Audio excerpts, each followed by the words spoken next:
सर्वसामान्य माणसाला परवडणारं, गरिबांची भूक भागवणारं स्वस्त फळ म्हणजेच केळं.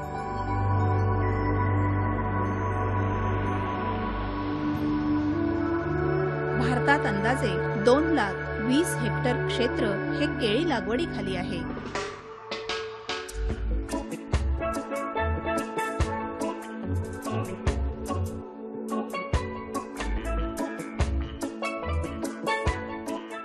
माझं नाव गिरीश शंकर साबळे, तालुका जुन्नर, जिल्हा पुणे, राहणार ओतूर. मी पूर्वीपासून कांदा, इतर गहू, हरभरा ही पिकं करत होतो, पण गेले 8 वर्षापासून जवळजवळ केळीचं पीक घ्यायला सुरुवात केली. ही केळीची लागवड आधुनिक पद्धतीनं म्हणजेच उती संवर्धन पद्धतीनं करतायत. केळी लागवडीपूर्वी पूर्व मशागत ही फार महत्वाची असते.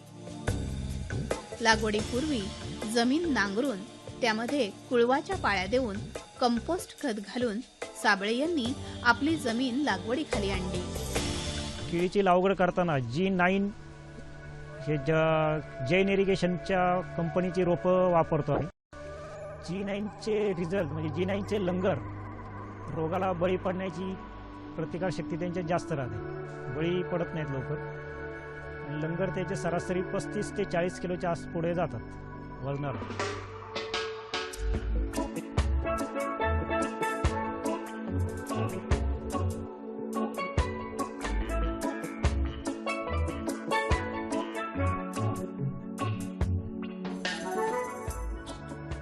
आपली जमीन ही केळी पिकास योग्य आहे का हे पाहण्यासाठी साबळे यांनी माती परीक्षण केलं. साधारण उन्हाळ्यामध्ये कांदे काढल्यानंतर वावर तो प्लॉट नांगरट करून महिना ते 1.5 महिना उन्हामध्ये तापल्यानंतर जूनमध्ये केळीची लागवड करायची.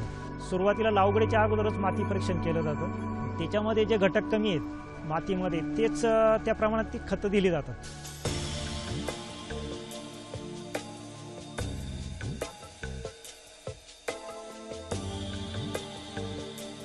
केळीच्या झाडाची मुळं ही उथळ असल्यानं अन्नद्रव्याची मागणीही जास्त असते. सुरुवातीला नत्रयुक्त जोरखतांचा हप्ता देणं महत्वाचं असतं आणि या महत्वाच्या माती परीक्षणामुळेच खतांचं नियोजन करणं त्यांना सोपं गेलं. ठिबक सिंचनमधनं खतं दिली जातात. तुमचे रासायनिक खतं urea, super phosphate powder, potash, त्याच्यात तुमचं झिंक सल्फेट असतं, मॅग्नेशियम एक राहतं, फेरस सल्फेटची खतं त्याच्यात मिक्स करून दिली जातात. सेंद्रिय खत तुमचं शेणखत आहे, निंबोळी पेंट आहे. या रासायनिक आणि सेंद्रिय खतांचं वेळापत्रक साबळे यांनी बरोबर सांभाळलंय. ते सुरुवातीला युरिया, सुपर फॉस्फेट आणि पोटॅश हे घेतलं जातं. त्याच्यानंतर त्याचं प्रमाण वाढवत नेतो. ते 4 डोस करतो आम्ही. त्याचं साधारण 2 महिन्यानंतर 1 डोस देतो आम्ही. सुरुवातीचे जे 4 डोस असतात ते सरासरी महिना ते 1.5 महिन्याच्या अंतराने देतो. पारंपरिक पिकामध्ये कमाई म्हणजे इन्कम कमी राहते, खर्च कमी, आणि नंतर आधुनिकमध्ये खर्च भरपूर येतो, परंतु बाजारभाव जर भेटले तर इन्कमची शाश्वती भरपूर राहते. जास्त पैसा आधुनिक शेतीमध्ये जास्त पैसा भेटतो. पण आधुनिक शेतीमध्ये तुमचं नियोजन म्हणजे खतं, औषधं, मजुरीची सगळे नियोजन वेळच्या वेळेवर करावं लागतं. केळीची लागवड केल्यानंतर त्यामध्ये आंतरपीक काही शेतकरी घेतात. आंतरपीक तुमचं काकडी, टोमॅटो, वाटाणा, सोयाबीन हे घेतली जाते. काही शेतकरी आंतरपीक, मी कधी आंतरपीक घेतलं नाही. जास्त करून त्याच्यामध्ये खतं, शेणखत आणि आंतरपीक म्हणून ताक पेरायचं आणि त्या तागाचा उपयोग खतासाठीच करायचा. ते मधल्या वरुंब्यामध्ये गाडून घ्यायचं. त्याचं कंपोस्ट खत जास्त तयार होतं आणि त्याचा फायदा केळीच्या पिकालाच होतो. ठिबकद्वारे विद्राव्य खतं दिल्याने 10 ते 30% अन्नद्रव्याची बचत झाली. टिश्यू कल्चर म्हणजेच उती संवर्धन हे आधुनिक तंत्रज्ञान आहे. साबळे यांनी आधुनिकतेलाच जोड देत ठिबक सिंचन पद्धतीचाही अवलंब केला.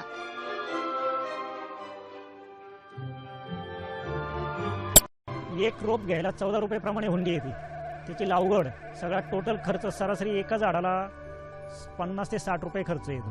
आणि एका झाडाचे सरासरी 100 ते 120 जसे बाजारभाव असतील 120 ते 130 रुपये राहतात त्याचे.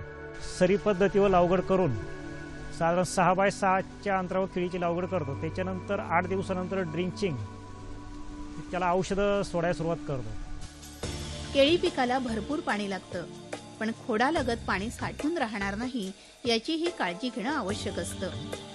साबळे यांनी आपल्या बागेत आधुनिक सिंचन पद्धतीचा यासाठी अवलंब केलाय. जमिनीचा मगदूर आणि झाडाचं वय लक्षात घेऊन पाण्याच्या पाळ्या ठरवल्या जातात.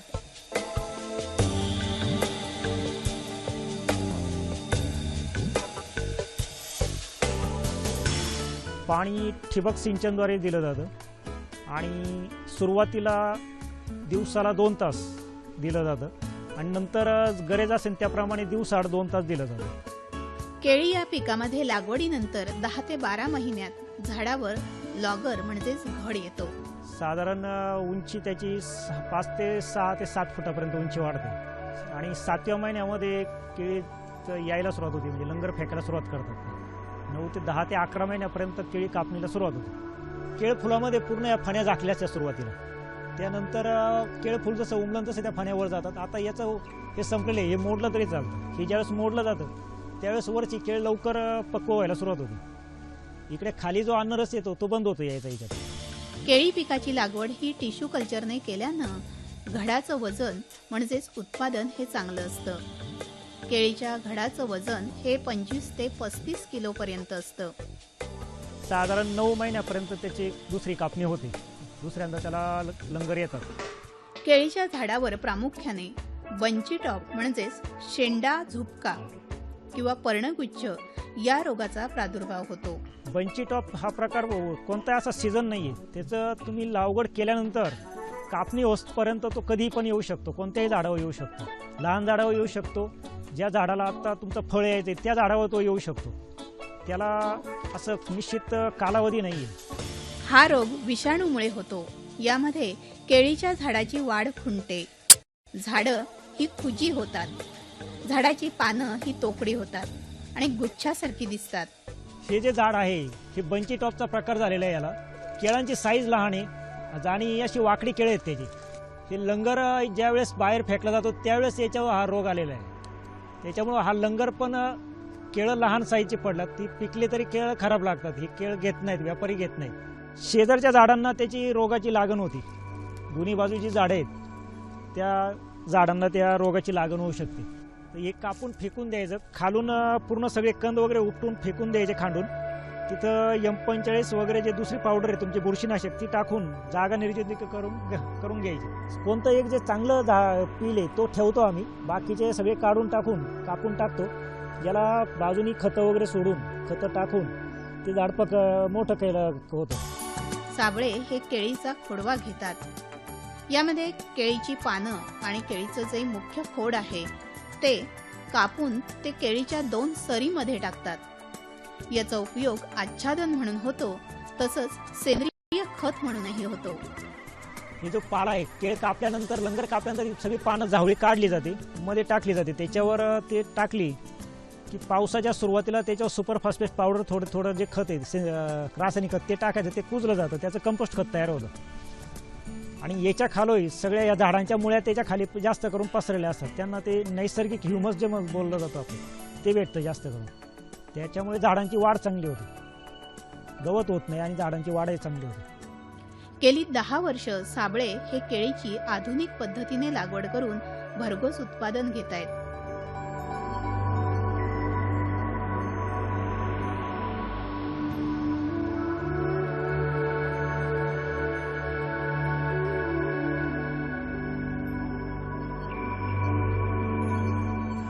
तर इथे गावामध्ये जे व्यापारी आहेत त्यांना आम्ही बाजारभाव ठरवून घेतो त्यांच्याकडनं. ज्यावेळेस मार्केट तुमचं 70 रुपये 10 किलो असेल तर त्यांना आम्ही 70 रुपये 10 किलोनी देतो. जे बाजारभाव असतील त्याप्रमाणे ते येऊन लंगर काढून घेऊन जातात. त्याचे फण्या सेपरेट करून इथं कॅरेट भरले जातात आणि ते नारायणगावला जशी मागणी असेल त्याप्रमाणे त्या व्यापाऱ्यांना ते हिरवी केळंच विकतात. ते गॅस चेंबरमध्ये पिकून नंतर ते बाहेर विक्री केली जाते त्यांची. आम्ही जे इथं स्थानिक व्यापारी आहेत त्यांना ते लंगर विकतो इथेच. ते इतर तरकारी पिकांपेक्षा खरोखर चांगलं आहे. याला मजुरी आपल्या वेळेनुसार करता येते. तरकारी पिकांची वेळेमध्ये सगळ्या गोष्टी व्हाव्या लागतात. मजुरीच्या माणसांचा प्रॉब्लेम असतो, मजुरी माणसं वेळेत भेटत नाही. तुमचं केळीच्या याच्यामध्ये जर मजुरीच्या माणसांचे 2 दिवस मागं पुढं झालं तर चालतं. खर्च तेवढाच येतो, परंतु केळीचं उत्पन्न जास्त राहतं तरकारीपेक्षा. पण साधारण शेतीमध्ये केळीच्या याच्यातनं तुमचं एकरी सरासरी 1.5 लाखाच्या पुढंच उत्पन्न जातं.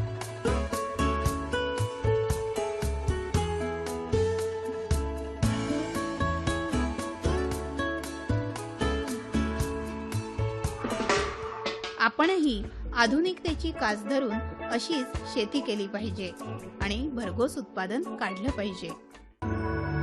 अकोले तालुक्यातील पोपट हुलवले हे गेली 65 वर्ष शेती करतायत. 4 चौघांसारखी शेती करून तेही समाधान मानत होते. पण नंतर मात्र त्यांनीही काळाप्रमाणे बदलायचं ठरवलं. आमची माती आमची माती.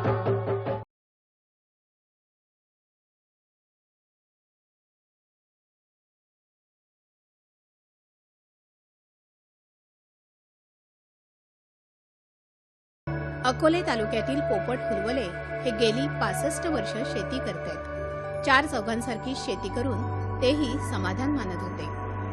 पण नंतर मात्र त्यांनीही काळाप्रमाणे बदलायचं ठरवलं. आधुनिकतेची कास धरली.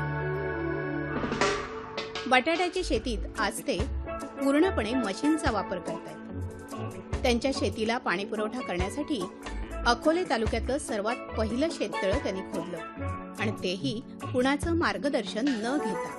माझं नाव पोपट विठोबा हुलवळे, मुक्काम दामळे, तालुका अकोले, जिल्हा अहमदनगर. आणि नगर जिल्ह्यामध्ये हे खूप उंच गाव आहे. कमीत कमी पूर्व, पश्चिम, दक्षिण, उत्तर, पूर्व कमीत कमी खाली उतरायला आम्हाला 1000 फुटाच्या खोलच आहे. एवढ्या उंच आम्ही गाव असताना आम्ही जगणं हे कसं, तर आम्ही डोक्या ही जमीन कसलेली आहे. त्यासाठी त्यांनी पहिलं शेततळं घेतलं आणि सायफन पद्धतीचा वापर करून याचा पाणी पुरवठा केला. माझ्या शेतीतलं मी जे तळं केलेले आहे, जवळजवळ आमच्या तालुक्यातही असं तळं नाही आहे.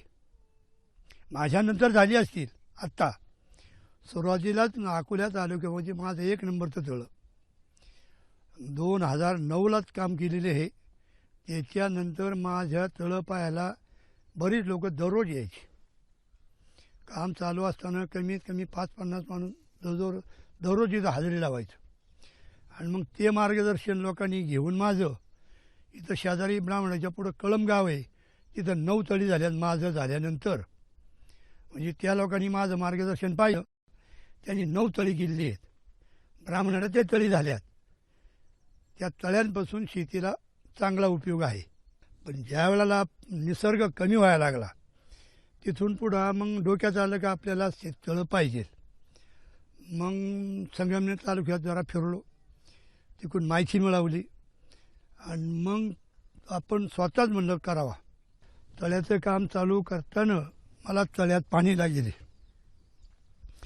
मग ते पाणी असं का मी 40-42 फूट तळे, मग ते कुंडी घेऊन त्या तळ्यातलं पाणी विहिरीत घेतले. आणि मग त्या तळ्यांचा उपयोग माझ्याकडं 3 तळी आहेत. एक तळं टेकडीवर आहे, वर फक्त लाईट आली का मोटर चालू करून द्यायच्या. शेतीला पाणी भरताना बिगर लाईटचं पाणी भरता येतं.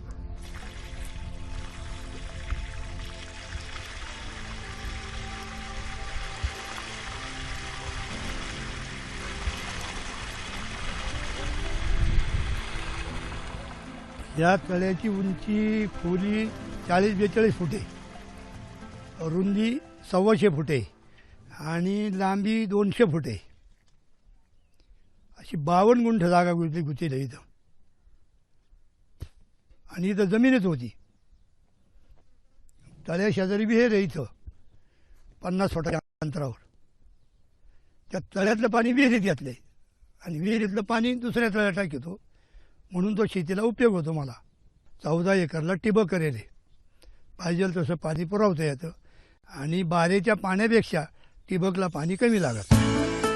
एवढी मोठी शेती करायची, त्याला पाणी पुरवठा करायचा म्हणजे जिकरीचं काम. पण पोपटराव गुलवले यांनी प्रत्येक वावराला पाणी पुरवठा करण्यासाठी स्वतंत्र व्हॉल्व ठेवले. 1 नंबर 2 नंबर पाहिजे त्या नंबरला वाल फिरवायचा. ठिबक सगळी करेल. 14 एकरला ठिबक करेल. पाहिजे तसं पाणी पुरवता येतं आणि बारेच्या पाण्यापेक्षा ठिबकला पाणी कमी लागत. पूर्वी मी ह्या विहीर मोठा आखल्या. मोठा आखताना किती पाणी चालायचं? 5-10 क्विंटल बटाटा लावायचं, तेवढंच भरायचं. जास्त काही लावता येत नव्हतं. त्याच्यानंतर मी तळं केल्यानंतर 14 एकर माझी पाण्याखाली जमीन आली.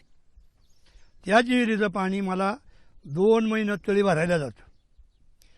आषाढ आणि श्रावण त्यावेळेला पाण्याची काही गरज नाही भासत आम्हाला. निसर्गाचा पाऊस असतो. त्या 2 महिन्यात आमची 2-3 तळी भरल्या जातात आणि मग पुढं ते आम्हाला 3 महिने पिकाकरता फायद्याच येतात. त्याचा उपयोग आम्ही हा घेतो. अकोले तालुक्यातील त्यांचं हे शेततळ पाहून इतर शेतकऱ्यांनीही त्यांच्यापासून प्रेरणा घेतली.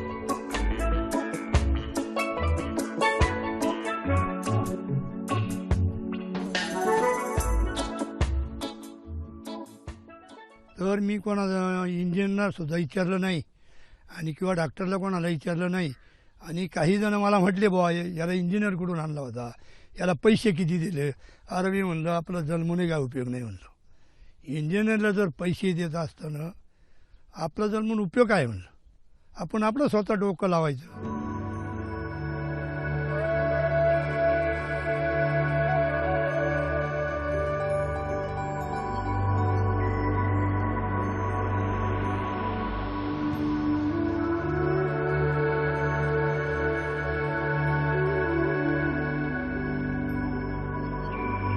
विहीर आहे इथं माझी शेजारी, पण तळ्या शेजारीच आहे 25 फुटावर. त्या विहिरीतलं पाणी मोटारी चालू असतात, लाईट असली का पाणी टाकायचं, हे पूर्ण भरून घ्यायचं. मग त्याच्यानंतर आपण हे पीक काढलं का तो उपयोग करायचा. हे तळं साठवण्याकरता केलं आहे आणि ते वरचं तळं जे आहे ते शेतीला उपयोग करता येतो. त्याचा बिगर लाईट नसली तरी पाणी भरता येतं मला. तळं ज्या वेळेला केलं 3 तळी केली आणि 14 एकरची लेवल केली आणि सगळी ठिबक पाईपलाईन आणि 2 तळ्याला कागद टाकल्यानंतर मला मुलांनी सांगितलं का कमीत कमी आपल्याला 65 लाख रुपये खर्च आला.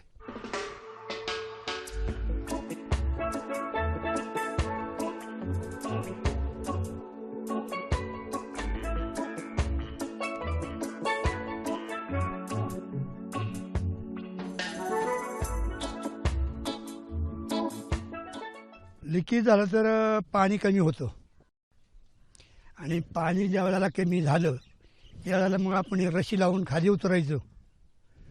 हे कोपरे कापरे पाहायचे, कागद उचकायचा, त्याच्यात कुठं होल सापडला ना त्याचा सायकलसारखा पंक्चर काढायचा. शेती करताना 5-10 हजार रुपये वर्षातून मला मिळायचे. वर्षभरात 10,000 रुपये मिळाले मी मग म्हणायचं लई झाले. पण ते पुरत नव्हते. थोडं थोडं तुमच्या मायासारखं पघून थोडंसं शास्त्रपद्धतीनं शेती करायला लागलो. थोडं पीक वाढवायला लागलो. शेतीची लेवल करायला लागलो. शेतीची लेवल केल्यामुळं त्याच्यात मला उत्पन्न वाढ होत चालली. उत्पन्न वाढल्यानंतर मला पैसे पण वाढायला लागले. त्याच्यामुळं मी माझे पावलं वाढतच राहिली. 5-10 क्विंटल बटाटा लावायचं, तेवढंच भरायचं. जास्त काही लावता येत नव्हतं. त्याच्यानंतर मी तळं केल्यानंतर 14 एकर माझी पाण्याखाली जमीन आली. त्याच विहिरीचं पाणी मला 2 महिने तळी भरायला जातं. आषाढ आणि श्रावण त्यावेळेला पाण्याची काही गरज नाही भासत आम्हाला. निसर्गाचा पाऊस असतो. त्या 2 महिन्यात आमची 2-3 तळी भरल्या जातात आणि मग पुढं ते आम्हाला 3 महिने पिकाकरता फायद्याच येतात. नैसर्गिकरित्या जमिनीच्या उताराचा फायदा घेऊन ग्रॅव्हिटी फोर्स तत्वाचा वापर करून गुलवले यांनी पाण्याचं उत्तम व्यवस्थापन करून शेतीमध्ये समृद्धी आणली. आपणही असंच उत्तम शेती करून समृद्धी आणू शकतो.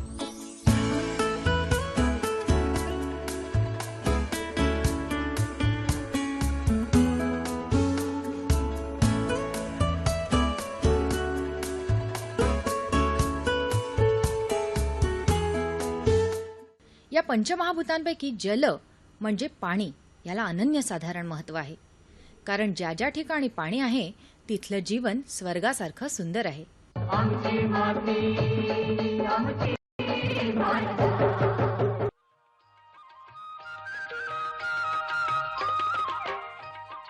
प्राणीमात्रांचं आणि जीवसृष्टीचं चक्र हे पंचमहाभूतांवर आधारित आहे.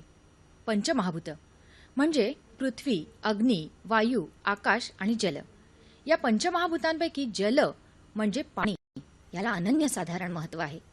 कारण ज्या ज्या ठिकाणी पाणी आहे तिथलं जीवन स्वर्गासारखं सुंदर आहे. मात्र ज्या ठिकाणी पाण्याचा तुटवडा आहे तिथलं जीवन अगदी रुक्ष आहे. पाण्याचं महत्त्व इतकं आहे की त्याला प्रत्यक्ष जीवन असं म्हटलं जातं. सर्व प्रकारच्या झाडांना, वनस्पतींना, शेतातल्या पिकांसाठी पाणी आवश्यक आहे. ज्या ठिकाणी पाणी मुबलक प्रमाणात असतं तिथे घनदाट जंगल, नदी, प्रवाह, तळं, सरोवर, झरे, ओढे असतात आणि या पाण्याच्या आश्रयाला पशुपक्षी आणि सर्व प्रकारच्या प्राण्यांचं समृद्ध जीवन आपल्याला आढळून येतं. ज्या ज्या ठिकाणी पाण्याची विपुलता असते त्या ठिकाणची जमीन हिरवाईने नटलेली असते. मानवाच्या जीवनासाठी विपुल पाण्याची नितांत गरज असते.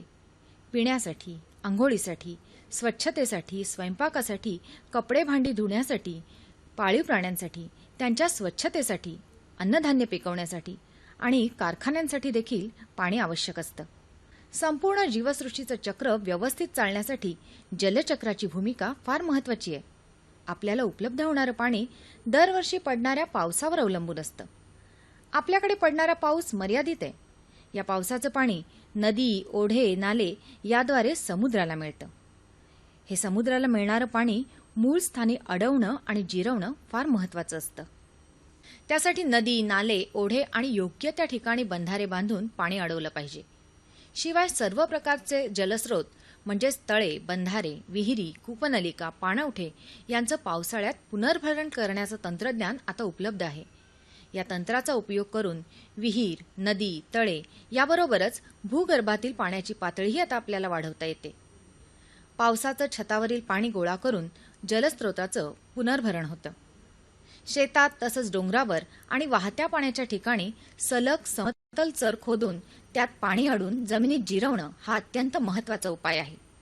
शेतामध्ये मजबूत बांधबंदिस्ती करून शेतातील पाणी शेतातच जिरवता येतं.